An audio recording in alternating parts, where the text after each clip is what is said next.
you, when you accept Jesus Christ as your Lord and Savior, He infuses you with His nature, His eternal life, His life of righteousness. It's like a human being. What makes you? Why are you a human being? It's because you have the human nature. That is what distinguishes you from a goat and a cat. All those animals, they are goats and cats because they have the life and the nature of a goat and a cat. So they can do only the things that goats and cats can do. It's the same thing with us as humans. We have the human life and nature, and that's what makes us function like human beings. The same way when you come into Christ, you accept Jesus Christ, He gives you His life and nature. Now you have the life and nature of God. So certain things that affects the ordinary human life are not supposed to affect you. Okay?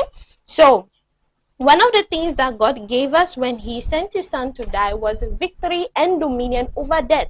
You are no longer under the domain of darkness. You are now under the domain of light.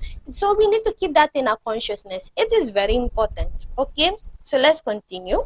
Through His death, burial, and resurrection, Jesus Christ gave you His very nature. You are now alive unto God.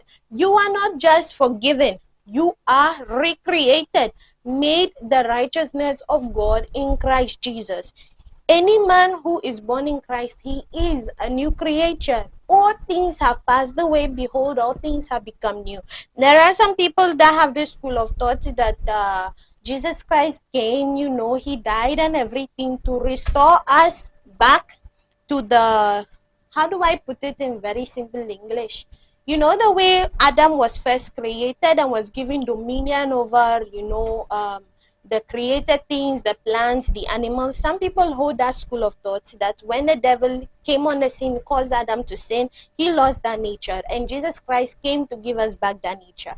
The nature that Jesus Christ came to give us far exceeds even that old nature. He says, if a man be born of God, he is a new creature. Okay? So that means a creature that never even existed. You are totally different from the creature that existed in the Garden of Eden. And it is very important that we get to understand the life and the nature that Christ has given us, and through that we will be able to appropriate and walk as someone who has that life and nature.